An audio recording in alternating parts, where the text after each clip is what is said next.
Hey everyone, welcome to today's Explainer. Let's get right into it. Guardians of Asset and Right. The CISO versus the DPO.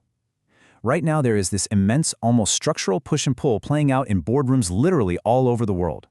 We're talking about a fundamental tension between the Chief Information Security Officer, the CISO, and the Data Protection Officer, or DPO.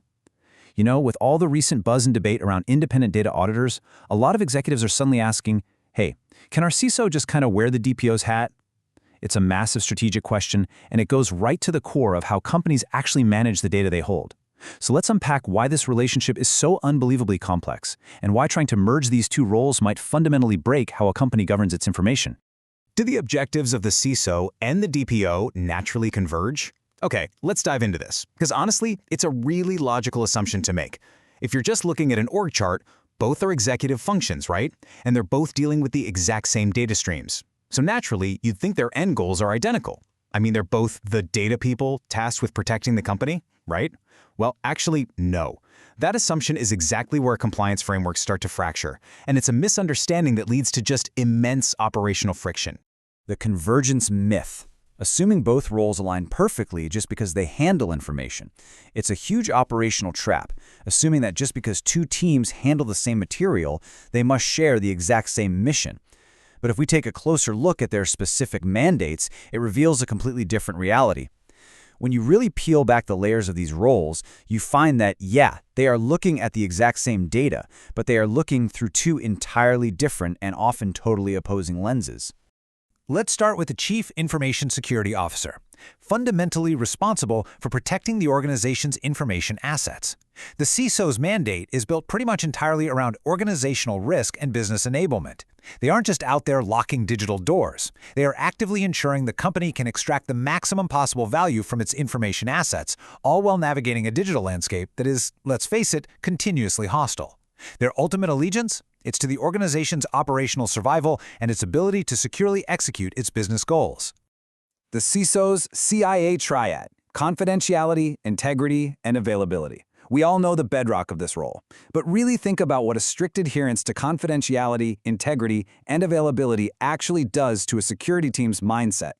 Literally every piece of network architecture, every single access control, all those incident response frameworks, they are painstakingly built to fortify the organization's assets. It inherently creates this deeply inward-looking, highly protective posture that views data as a critical asset that absolutely must be defended at all costs.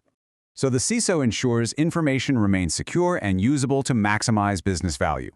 To sum up their worldview, data is an asset to be leveraged securely.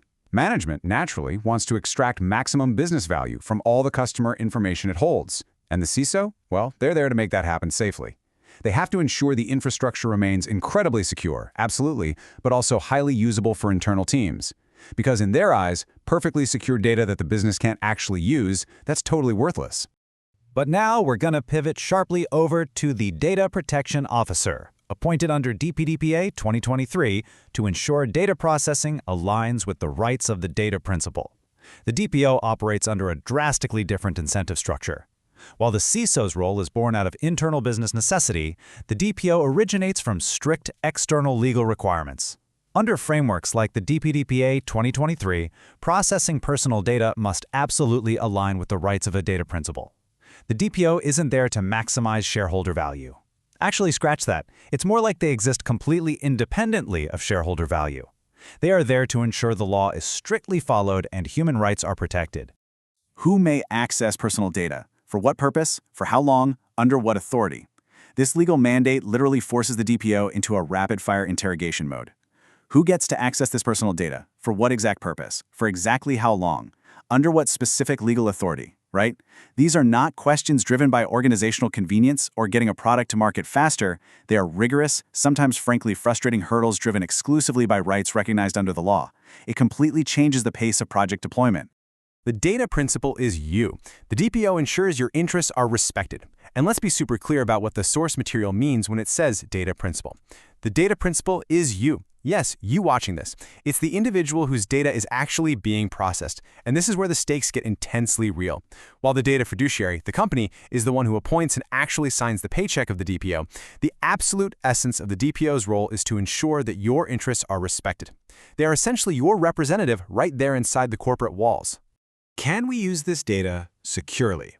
Versus DPO. Should we be using this data at all?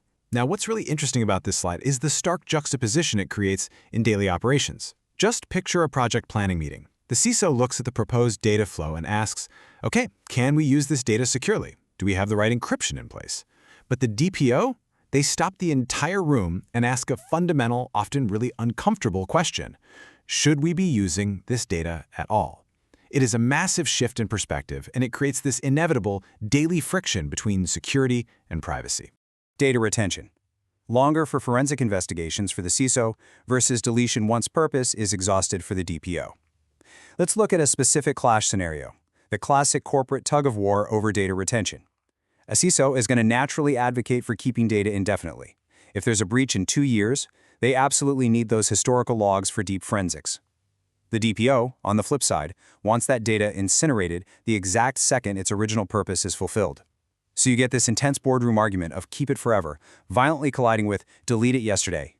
Threat detection, extensive monitoring for insider threats for the CISO versus questioning necessity and proportionality for the DPO.